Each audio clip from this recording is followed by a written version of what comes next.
কনকনে পৌষের সকাল, ঘরে ঘরে পিঠাপুলির মৌ মৌ সুবাস আর মাঠে মাঠে বাহারি ফসল ও শীতের অনুষঙ্গে ভরপুর প্রকৃতির অপরূপ খেলা। শিশির ভেজা সকালেই আপনাদের সাথে নিয়ে শুরু করতে চাই একটি চমৎকার দিন। চ্যানেল 24-এর সকালের আয়োজন সবাইকে নিয়ে নতুন দিনটিকে সফল ও সুন্দর করার আয়োজন। শুভ সকাল, আমন্ত্রণ সকাল 24-এ। আজ মঙ্গলবার 30 পৌষ 1431 বঙ্গাব্দ এবং 14 জানুয়ারি 2025 খ্রিস্টাব্দ। আপনাদের সাথে রয়েছি আমি সারিকা তাবাসসুম। দর্শক, পৌষ সংক্রান্তিকে মকর সংক্রান্তি বা উত্তরায়ণ সংস্কৃতি বলা হয়। ঋতু বৈচিত্র্যের সঙ্গে তাল মিলিয়ে এগিয়ে চলে আমাদের সাংস্কৃতিক বৈচিত্র্য। যেদিন মাস পূর্ণ হবে সেদিনকে সংক্রান্তি বলা হয়। এভাবে 12 মাসে 12টি সংক্রান্তির মধ্যে বিশেষভাবে পৌষ মাসের সংক্রান্তি তাৎপর্যপূর্ণ। পৌষ সংক্রান্তি একটি প্রাচীন ঐতিহ্যবাহী লোক উৎসবের দিন। বাংলা পৌষ মাসের শেষের দিন এই উৎসব পালন করা হয়। পিঠা ও পৌষ সংক্রান্তি অঙ্গাঙ্গিভাবে জড়িত। এই দিনে আবহমান গ্রাম বাংলায় নানা ধরনের পিঠা তৈরির আয়োজন চলে। বলা যায় বাঙালি সংস্কৃতিতে এটি বিশেষ উৎসবের দিন।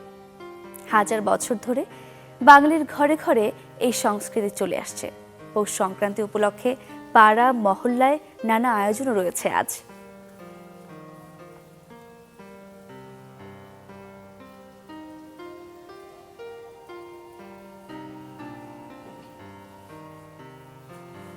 দর্শক, শীতের সকাল সকাল আমরা একটু আবহাওয়া বার্তায় চলে যাব।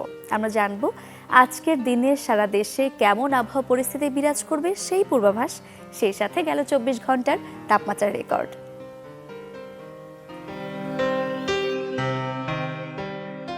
ঢাকায় সর্বোচ্চ তাপমাত্রা 27.2 এবং সর্বনিম্ন 15 ডিগ্রি সেলসিয়াস। রাজশাহীতে সর্বোচ্চ 25.8 এবং সর্বনিম্ন 12.5 ডিগ্রি সেলসিয়াস। রংপুরে সর্বোচ্চ 26.5 এবং সর্বনিম্ন 15 ডিগ্রি সেলসিয়াস। ময়মনসিংহে সর্বোচ্চ 26.4 এবং সর্বনিম্ন 14 ডিগ্রি সেলসিয়াস। সিলেটে সর্বোচ্চ 27.5 এবং সর্বনিম্ন 15.2 ডিগ্রি সেলসিয়াস।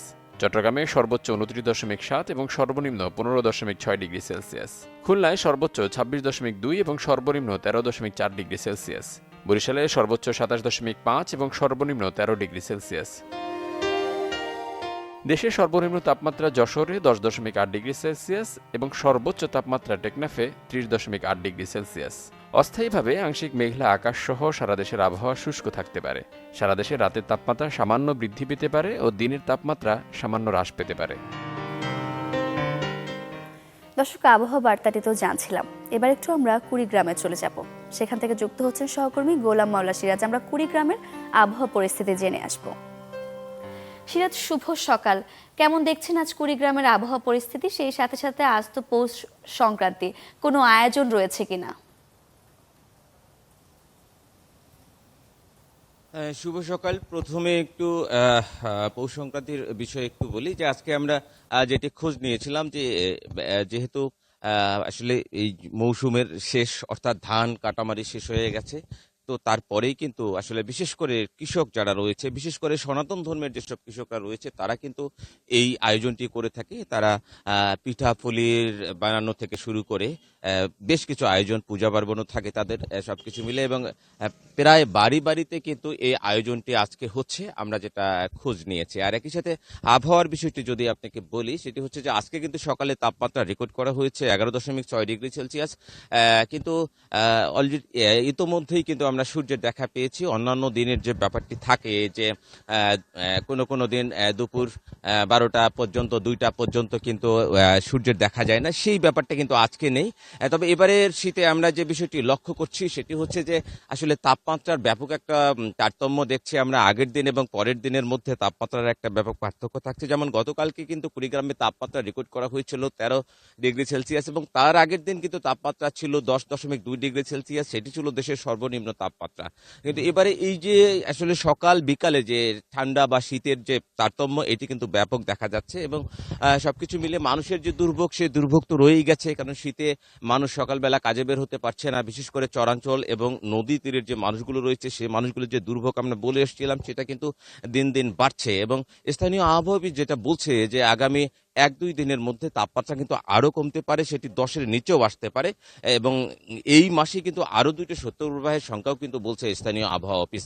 সবকিছু মিলে যে শীত যতই দিন যাচ্ছে ততই কিন্তু মানুষের জীবনের দুর্ভোগের যে ঘটা সেটা কিন্তু বাড়ছে এবং শীতের তীব্রতাও বাড়ছে। এদিকে জেলা প্রশাসন যেটা বলছে যে চরাঞ্চলের মানুষদের জন্য, শীতার্ত মানুষের জন্য তারা কম্বল বিতরণ অব্যাহত রেখেছে। তবে আমরা যে সংখ্যাটি পেয়েছি সেই সংখ্যার সাথে মানুষের যে দুর্ভোগের শিকার যে মানুষের সংখ্যা সেটি কিন্তু অনেক পার্থক্য। সেই জায়গাটায় সব মানুষের হাতে কিন্তু গরম কাপড়ও পৌঁছাচ্ছে না। সবকিছু মিলে মানুষ কিন্তু এখন পর্যন্ত একটু বিপাকে রয়েছে, দুর্ভোগে রয়েছে এবং এখন যে বীজতলার একটা ব্যাপার রয়েছে, এই যে বড় বীজতলা তৈরি করছেন কৃষকরা, সেই বীজতলা কিন্তু কৃষকরা শঙ্কা করছেন যদি আর কয়েকদিন এভাবে টানা এই ঠান্ডাটা থাকে বা কুয়াশার যে তীব্রতা সেটা যদি থাকে, বীজতলারও কিন্তু একটা নষ্টের একটা শঙ্কা রয়েছে। সবকিছু মিলে শীতের পরিস্থিতি কিন্তু কুড়িগ্রামে এরকম দেখা যাচ্ছে আর কি। সিরাজ, ধন্যবাদ আপনাকে। দর্শক, কুড়িগ্রামের আবহাওয়া পরিস্থিতি আমরা জানছিলাম শীতে মানুষের দুর্ভোগের কথা। এদিকে পৌষ সংক্রান্তি উপলক্ষে কিন্তু কুড়িগ্রামে বাড়িতে বাড়িতে পিঠাপুলি সহ নানা আয়োজনের কথাও আমরা জানছিলাম। দর্শক, এবার একটু আমরা পত্রিকার খবরগুলো দেখে নেব। হাতে রয়েছে কয়েকটি পত্রিকা। আমরা শুরুতেই সমকালের শিরোনামগুলোতে চোখ বুলিয়ে নেব।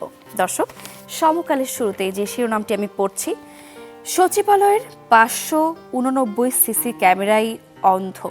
শুধু সচিবালয় নয়, দেশের অনেক জায়গায় নিরাপত্তা সচেতনতার অভাব আছে। কেনাকাটায় অনিয়ম হয়েছে কিনা তার তদন্ত করে দেখা হবে বলেছেন আতাউর রহমান, অতিরিক্ত সচিব, প্রশাসন ও অর্থ, জননিরাপত্তা বিভাগ। চিকিৎসা ব্যয়ের বোঝা বাড়ছে রোগীর ওপর। ডলারের দাম ও কর বৃদ্ধি, মেডিকেল সরঞ্জামের দাম বাড়ানোর প্রস্তাব। নিবন্ধনহীন কোম্পানি বন্ধ হচ্ছে, দাম না বাড়াতে রয়েছে আদালতের নির্দেশনা। স্থায়ী কমিটির বৈঠক, বিএনপি নির্বাচন চায় বছরের মাঝামাঝিতেই। ভ্যাট ট্যাক্স বৃদ্ধিতে ক্ষোভ, সংবাদ সম্মেলন আজ। মাদক রাজ্যের গডফাদার ফারুকের ভাঙা হাট।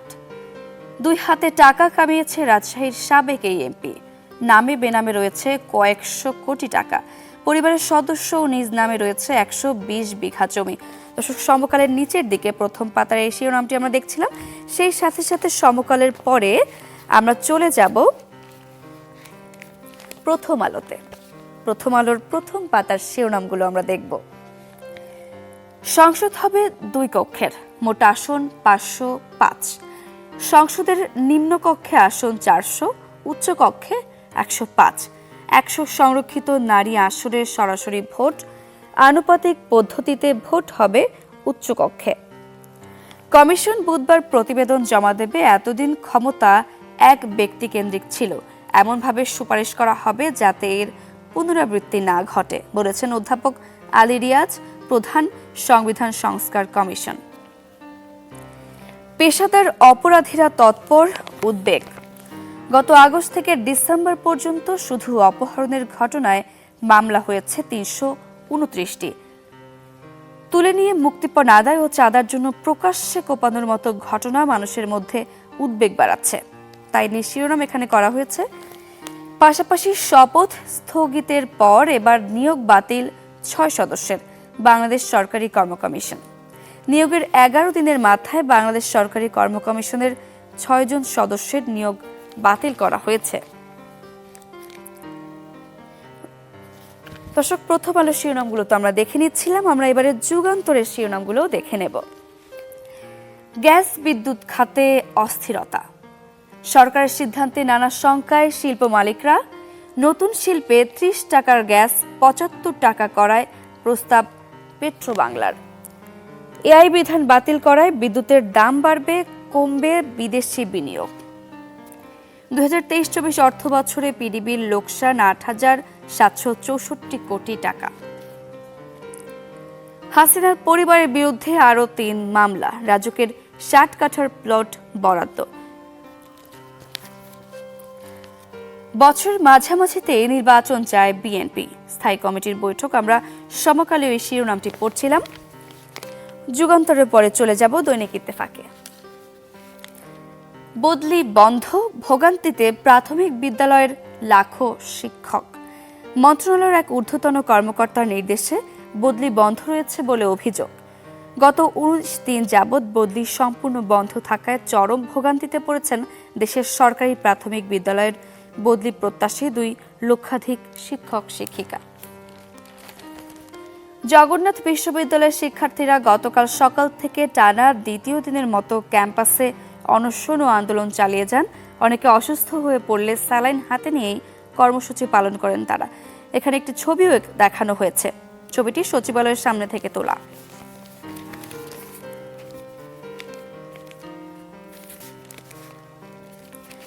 দর্শক, সবশেষে আমরা কালের কণ্ঠের শিরোনামগুলোতে চোখ বোলাবো এবারে।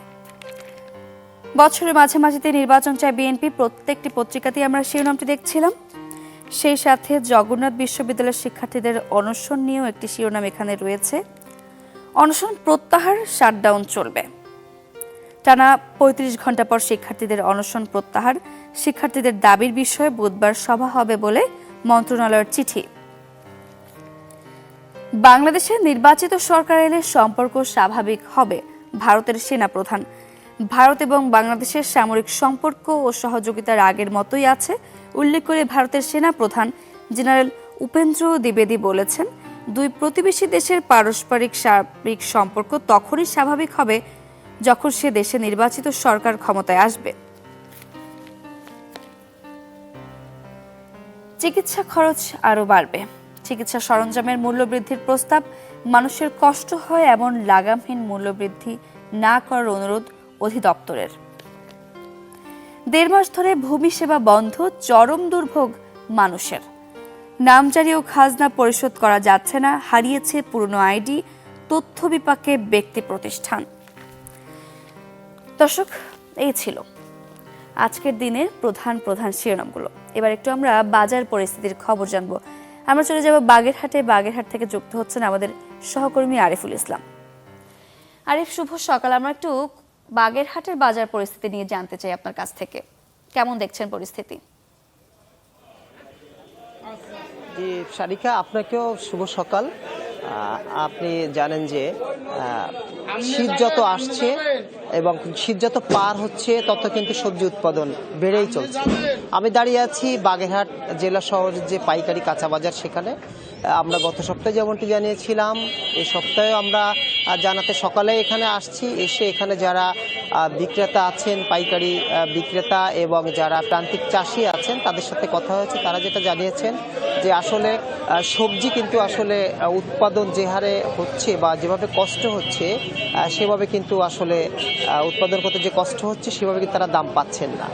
তো সেক্ষেত্রে এখন সরকারের যে একটা নিয়ম করেছে যে পুষ্টি বাগান, যার বাড়িতে জায়গা আছে সে সবজি উৎপাদন করছে, প্রান্তিক চাষি কৃষক যারা আছে তারা উৎপাদন করছে। তো সেক্ষেত্রে বাগেরহাটে ফুলকপি, পাতাকপি, বাঁধাকপি, ওলকপি এগুলো যেভাবে উৎপাদন হয়েছে প্রতি কেজি 8 থেকে 10 টাকার ভিতরেই রয়েছে। শুধু তাই নয়, পেঁয়াজের কলি যেটা সেটা 8 টাকা কেজি, নতুন আলু 25 টাকা কেজি, বরবটি 15 থেকে 20 টাকা 30 টাকা পর্যন্ত কেজি এবং টমেটো 20-22 টাকা করে কেজি। এখানে গাজর রয়েছে সেটা 20 টাকা কেজি, লাউ রয়েছে 8 থেকে 10 টাকা থেকে 30 টাকা পর্যন্ত পিস। তো আসলে দাম অনেক কমে গিয়েছে। ক্রেতারা যদিও খুশি, কিন্তু আসলে যারা বিক্রেতা আছেন এবং যারা উৎপাদন করছেন সবজি, তারা কিন্তু খুশি হতে পারছেন না। কারণ আপনি জানেন যে এখানে দিন মজুর যে 500-600 টাকা করে মজুরি দিয়ে কিন্তু তাদের সবজি উৎপাদনের কাজে ব্যবহার করতে হয়। এরপরে কৃষি উপকরণ আছে, সার আছে, কীটনাশক আছে।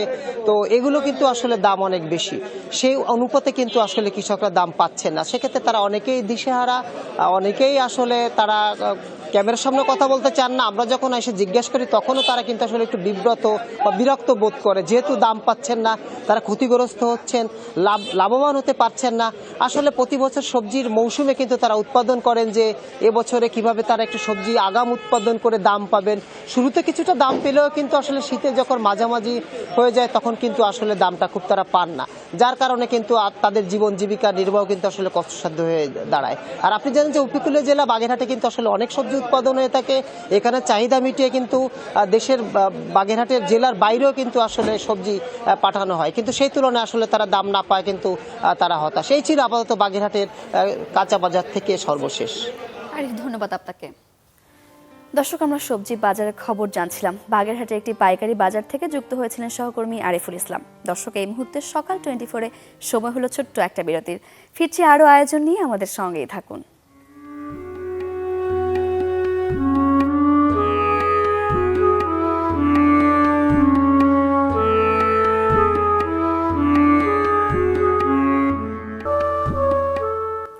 ফিরে এলাম বিরতির পর, আবারও আমন্ত্রণ সকাল 24-এ। দর্শক, এই মুহূর্তে একটু আমরা জন্মদিনের শুভেচ্ছা জানাবো। আজ 14 জানুয়ারি। আজকের এই দিনটি আপনাদের কিংবা আপনাদের আপনজনের যাদের জন্মদিন তাদেরকে সকাল 24-এর পক্ষ থেকে জানাই অনেক অনেক শুভেচ্ছা।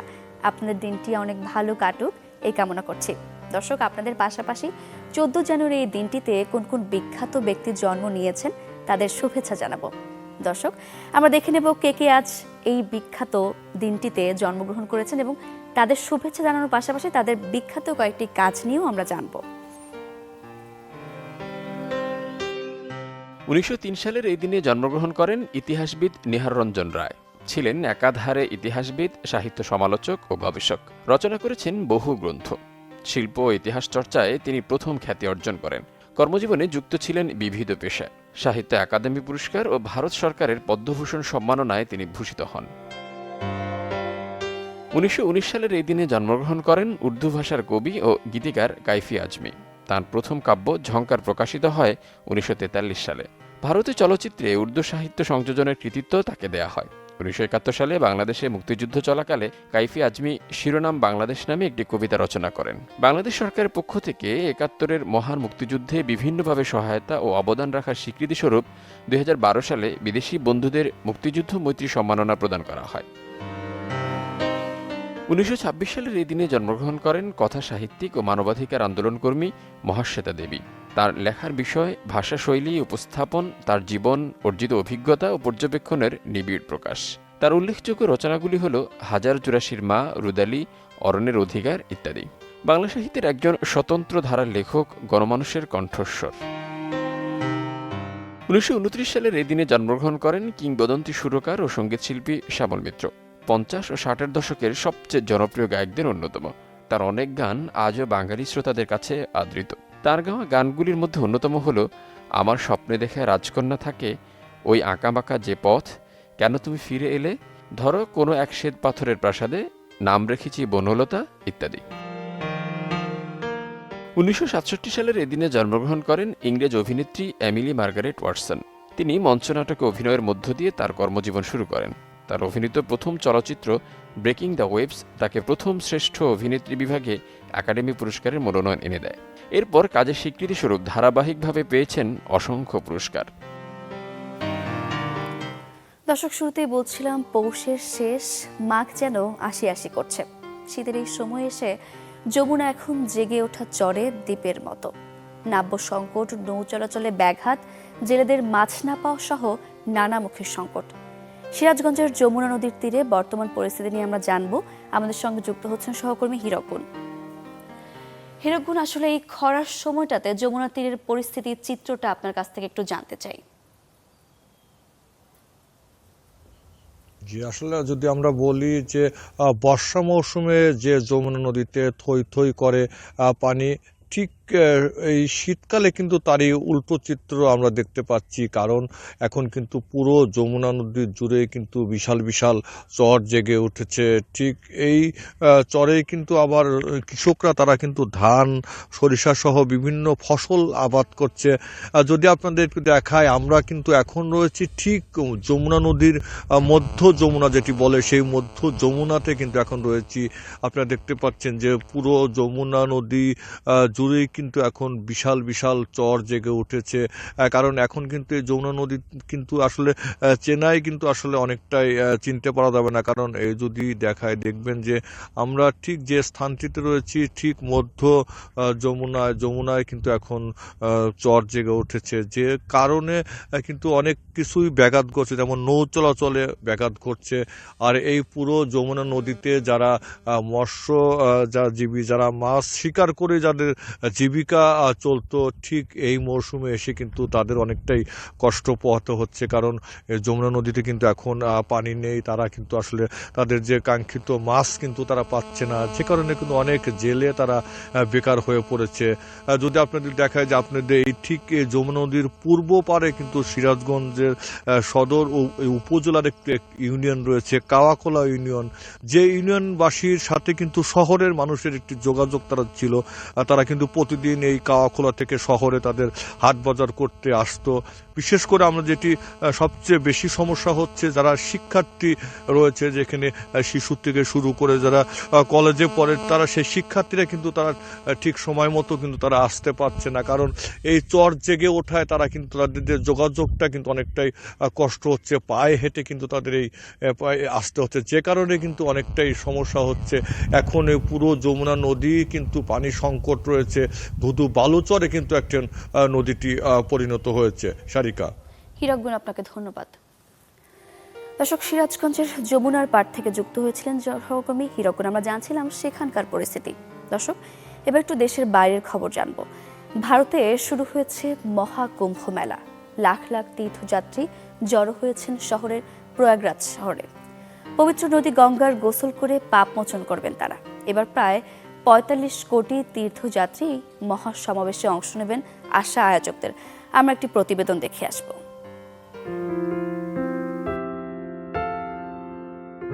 ভারতের উত্তরপ্রদেশের প্রয়াগরাজ শহর। এখানেই পৌষ পূর্ণিমায় ১৪৪ বছর পর শুরু হলো সনাতন ধর্মাবলম্বীদের মহাকুম্ভ মেলা বা গ্রেট পিচার উৎসব,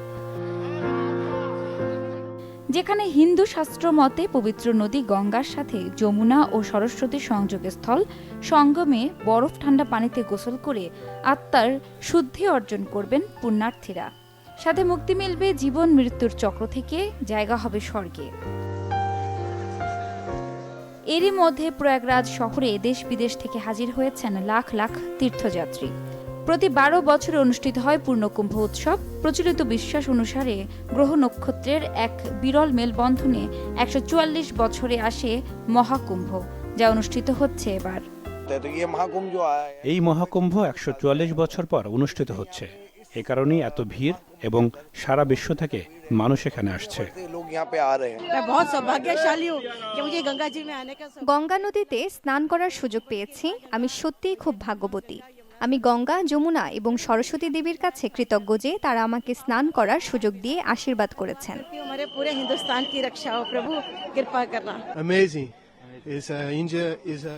দারুণ অনুভব করছি। পানিটা খুব ঠান্ডা, কিন্তু ভেতরে শান্তি অনুভব করছি।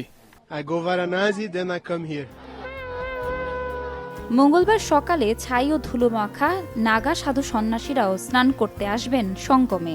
হিন্দু ধর্মের বিশ্বাস মতে সেই সাধুরা যে পানিতে নামবেন, সেখানে অন্যরা গোসল করলে মোচন হবে সব ধরনের পাপ। এরই মধ্যে তীর্থযাত্রী ও পর্যটকদের জন্য ৪,০০০ হেক্টর এলাকায় তাঁবু বসানো হয়েছে। কেন্দ্র ও রাজ্য সরকার এ উপলক্ষে খরচ করছে প্রায় ১৬,০০০ কোটি রুপি। ৬ সপ্তাহের এই আয়োজন শেষ হবে ২৬ ফেব্রুয়ারি। ইফতিতা জামান, চ্যানেল 24। দর্শক, তবে এই ছিল আজকের সকাল 24 আয়োজনে। দেখা হবে নতুন দিনে নতুন সব তথ্য আর আয়োজন নিয়ে। সেই পর্যন্ত ভালো থাকুন, সুস্থ থাকুন, চ্যানেল 24 এর সাথেই থাকুন। সবাই আরও একবার জানাই শুভ সকাল।